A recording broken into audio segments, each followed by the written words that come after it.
What is going on, everyone? My name's Andy. Welcome back to another FPL video, and today I'm looking at the most picked FPL players, looking at who managers have selected so far ownership wise. I've stuck to a traditional 3-4-3 formation for this. I know a lot of people are looking at 4 and 5 at the back, but I've stuck to what a lot of people go for in previous years, and I've not kept it to you can only have 3 players from each team, because I want to give you an overview of who people are looking at. So obviously goalkeepers, defenders, midfielders and forwards, and I'll talk you through what my thoughts are on those players, whether they should be being picked or whether maybe there's better alternatives as well. So we'll start off with the goalkeeper, and as it stands, it's Alisson, Liverpool, 32.8%. That's a huge percentage, and obviously a lot of people, especially at this stage, when they pick a team, they're looking at how many points the players got last year. And when you go to goalkeepers and list by total points, Alisson is right at the top. And he had a great season. I don't think this is a huge oversight necessarily, but I'm not personally a fan of going for Alisson. If you've watched my other videos, I prefer going for kind of a 4.5, maybe even a £5 million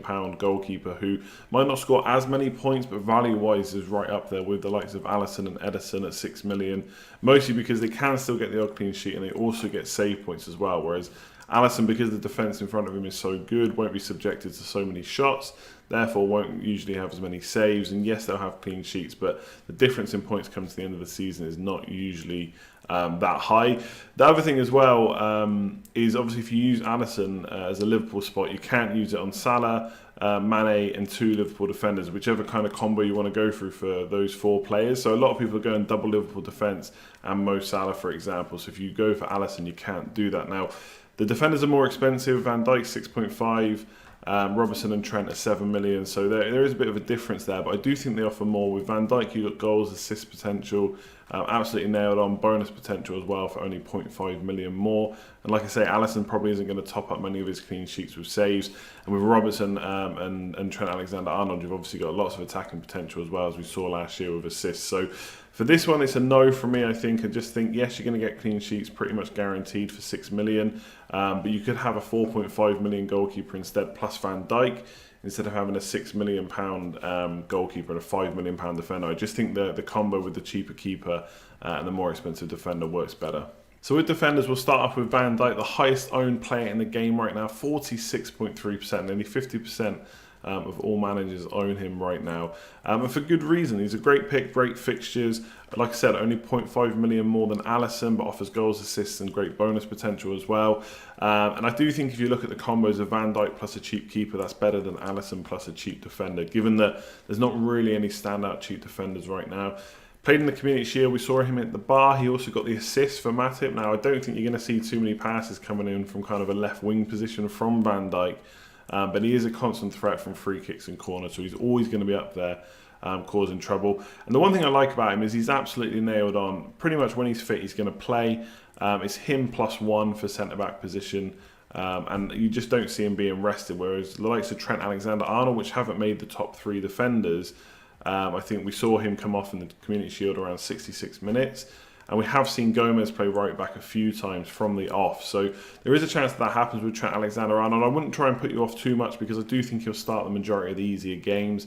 And it looks like potentially, because Gomez started the Community Shield, it'll probably be Van Dijk and Gomez for the most part in centre-back. But obviously Matip is a really good option as well for them. So in the harder fixtures, they could play Gomez at right back instead, which is why I like Van Dijk as an option. And for 6.5 million, he scored over 200 points last year, which is absolutely incredible. If a 6.5 million midfielder was going to score that, then he'd be absolutely essential. So that's why people are looking at him. So he's an absolute yes for me. I think Van Dijk is in my team. I don't think he's going anywhere. Wan-Bissaka next up, 36%, more highly owned than Robertson. Obviously, he does come in 1.5 million cheaper, but Man United players are always highly owned because they're just the most, one of, if not the most supported club in the world. So their players are always highly owned, and if they do well, the bandwagon jumps up really quickly. So 36% ownership. If the defenders you've picked haven't done very well and Man United get a clean sheet, then you could see a little bit of a ranking slide, because you can call them casuals or whatever, casual Man United fans, casual FPL players, whatever you want to do. If they get points and Wan-Bissaka comes away with clean sheets, then that is going to hurt the rank every time it happens. Now, Man United were awful defensively last year. We all know that. And De Gea in particular had a really bad season. Obviously, had Ashley Young, Phil Jones, Chris Smalling playing. So I think if you look at the defence objectively, It has been improved. Wan-Bissaka is a massive signing over Ashley Young. Maguire is better than Jones or Smalling. How much better still remains to be seen, but I think that back four now looks better. And also, David De Gea, I can't imagine he will have such an awful season again. I expect a bit of positive regression. Last year he was awful. The year before he was brilliant. I expect him to come in somewhere in the middle. And if he can get a few save points as well, he's definitely going to help the defence. So I think now the defence has been made, or has been improved with Maguire signing as well. I think Wan-Bissaka is not the worst pick. He was a player that I originally had to absolutely avoid unless we signed someone like Maguire. So I think for 5.5 million could absolutely provide value. Obviously, you've got the likes of Zinchenko, who's probably going to start for Man City at the moment. So if you want to cover their clean sheets, you can do that for the same price as Wan-Bissaka. You've got Spurs players for 5.5 million as well. So you could perhaps start with one of them and move over to Wan-Bissaka. So it's not an absolute no from me for sure now. I don't think he's a complete avoid. I think if you can get the same kind of bonus points as he did last year and be given more license to get forward, he could be a really good pick. So I like him. I just don't know if I'm going to start with him. And then Robertson, probably not too much more to say than I've already said for Van Dijk. Obviously the same fixtures, same clean sheet potential, but was absolutely brilliant with assists last year. Don't think he scored, but I can see him getting a couple of goals. He gets into the box, so no reason why that wouldn't happen next year. Maybe the assists will drop a little bit, and Liverpool overall, you could say their clean sheets might drop a little bit, but I don't expect them to drop so heavily where he's not worth 7 million. And if we remember, before the game came out, people were saying they were going to pay 7.5 to 8 million. So for 7, he looks like an absolute bargain, I think. So fixture's too good to ignore. I want 2 Liverpool defenders. And I prefer him to Trent Alexander-Arnold because I do think you get a bit more security with starts. So absolute yes from me on Robertson. So moving on to the midfield, we'll start with Salah, 37% owned, currently the highest owned midfielder, obviously. Although that still seems quite low. I expect that to go up a bit as we get closer to game week 1. There's probably not too much I need to say about Salah. 300 points plus the year before last. Last year, 250 plus. Looked great in the Community Shield. Was probably a little bit unlucky not to score. Obviously, had that great clearance from Walker off the line. I don't see why he wouldn't get close to the 250 mark again. He's dropped in price as well, which I think is ridiculous. I still think he should be priced at 13 million. And with Mane potentially not going to start game week 1 and only kind of a million less than Salah, I think it has to be a massive yes for me. I'm not even doubting him once in my team, and he is going absolutely nowhere. So great pick. And Sterling, pretty much the same from my point of view. 29.5% owned. I love that he's not above 30% yet. Again, that might rise, but I don't think he's going to go massive. I don't think he's going to be close to 40 or 50%. So if only a third of managers are starting with him and 2/3 are starting without, I love the fact that I'm going to own him. I think he's a great, not differential of course, but he's a great asset. 12 million is expensive, but we've seen that his minutes and his numbers of returns are getting better year on year. And last year, if he had played the same amount of minutes as Salah and carried on with his points per match, he would have actually outscored him. So he could have got 250 plus points. Obviously, that is one of the concerns with Man City players. You don't know when they're going to play or get rested. But Sterling should start most matches. Obviously, we've seen Aguero and Jesus not start the Community Shield. Sterling is fit, firing, and has already opened his account. So great points per match versus the top 6 and the non-top 6. So Spurs game and game week 2 might be a little bit tricky, but outside of that, Man City fixtures are great, so can absolutely see why he's highly owned. The other 2 midfielders, maybe not quite so much. So Bernardo Silva is owned by 26.7%. Now he's one that I had down on my potential value video right at the start of pre-season. Now his returns weren't amazing last year, given the amount of minutes he played in the Man City team that does nothing but score goals. But I think he's definitely got the quality to improve that. He's versatile, so he can play deep. Maybe if they want to rest De Bruyne, he can play a little bit deeper. He can also play on the wings, and we've seen that Mahrez hasn't had many pre-season minutes for Man City, but obviously has played in the African Cup of Nations, so might need a little bit more time to get up to speed. Sané picked up a knock in the Community Shield as well, so we could see Bernardo Silva deployed on the wing. So I do think as a shorter-term pick at the start of the season, he could be really good value. I don't know if he's quite a quarter of all managers owned value, but you know, obviously a lot of people wanting to get Man City midfielders for a cheap price. So 8 million is really good. So I do think at the start of the season, you can definitely go for him. I don't think he's going to be someone we're necessarily going to have for a season-long pick. Could get rested, and if he does play deeper and doesn't get the returns, then for 8 million, I think, you know, you've got the likes of Martial, Lucas Moura, Richarlison, Sigurdsson. These are all players that I think could keep up with him and probably better picks over the long season. But obviously the fact that he's versatile and Pep loves him, he was constantly talking about him at the start of last season. I don't see why that would change this year. So I think I can see why people are picking him shorter term. I'm just not sure I'd want him for long term. But obviously we do have transfers, so you don't have to pick your team for the whole season. So a maybe from me on that one. Zaha, 25.1% owned. This is an interesting one because I had him in straight away and I've kind of gone a little bit cold on him now. He's not played any pre-season for Palace, but obviously he did play in the African Cup of Nations. So he has kind of kept his fitness up, but also might need a break at some point. The problem I have with him is he's clear that he wants to leave Crystal Palace. Now, if he does leave Crystal Palace, then if he stays in the Premier League, he's obviously going to go to, you'd imagine, a better club. You don't think he's going to downgrade. So he'd probably be straight in my team there. Obviously, there was talks about Arsenal. Doesn't seem like that's going to happen now. But Everton is something I keep seeing talked about as well. The problem is he's priced or valued by Palace quite high, so I don't know who's going to stump up the cash for that. But if he does go, he'd probably be straight in my team. If he stays at Palace, I do like their fixtures, but their pre-season results have been pretty poor. And we shouldn't put everything into pre-season results, but they've not looked great.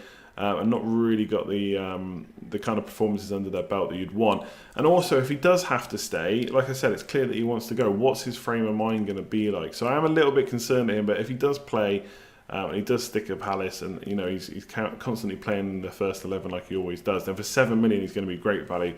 I definitely prefer him to Milivojevic, and if he does start the season with those fixtures, I think he's a good pick. So again, I think 25% ownership over all FPL managers is probably a little bit high. I can definitely see why. So probably a bit like Bernardo Silva. Good if he plays, but I just worry about his frame of mind a bit. Last but not least, we have forwards. Almost forgotten about these days, although if you look at the ownership for FPL managers, they're actually still quite highly owned. But if you look at kind of communities on YouTube and Twitter and that, premium forwards are probably a little bit less owned than maybe are by the overall game. So first up, we've got Harry Kane.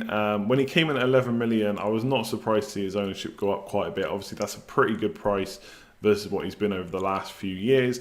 And as I said in other videos, usually 11 million, he's an absolute must-have. But this year's slightly different. So he's owned by 28.1%. Obviously, there's a lot of love for him. They've got Villa at home to open the season, which is a brilliant fixture. Then Newcastle at home in game week 3. The fixture against City, I think in game week 2 is tricky, and I wouldn't foresee many points there.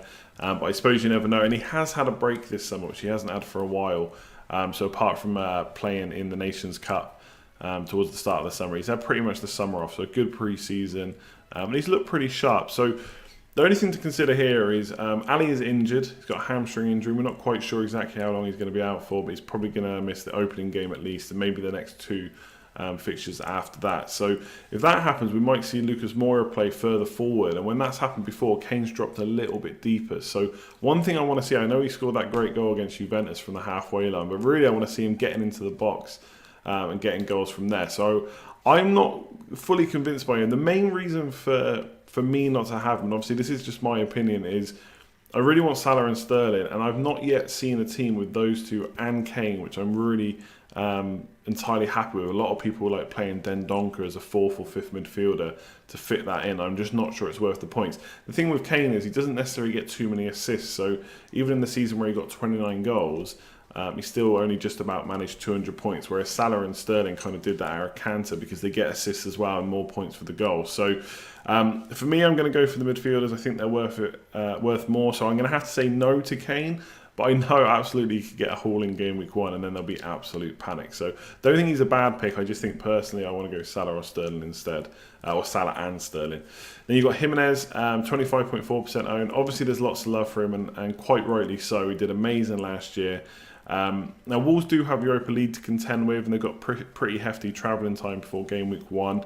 They have strength for that front as well. They've got Catrone, apologies if I butchered his name.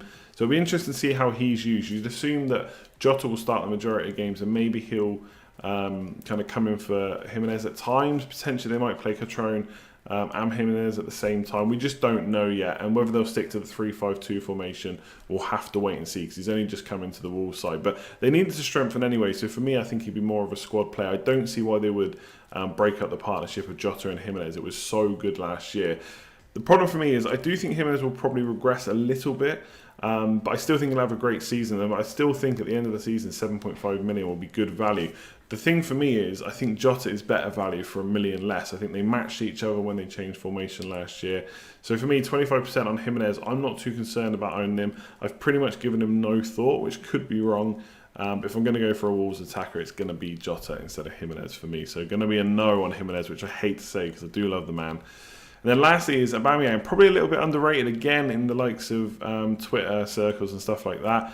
Obviously 21.6% owned overall, so not being completely overlooked. I do think if you look at the opening 2 fixtures, and obviously, you know, you do have to look a bit longer term than that, but if you look at the opening 2 fixtures, I do think there's every chance that Aubameyang will outscore Kane. I know Kane's got that Villa fixture, but Aubameyang plays Burnley and Newcastle, and he's had a really good pre-season as well. The problem is after that, the next 2 fixtures are Spurs and Liverpool, so maybe you don't want to have him for those fixtures, but for the opening 2, I think he looks really good. So I quite like the 21.6% ownership here. I think the good thing about Aubameyang, he's great for assists as well as goals. He showed that last season and throughout his career. So if he gets the minutes and he's played regularly, I think he's a great pick. So definitely a yes from me there. So that's it for this video. Hopefully you enjoyed it. I think for the most part, where FPL managers are putting their money currently is decent enough. I'll never be a fan, I don't think, of spending a lot of money on a goalkeeper like Alisson, especially when it takes over using a spot on like an extra defender instead. So that's definitely a no. I think defender-wise is pretty good. I think Wan-Bissaka has definitely become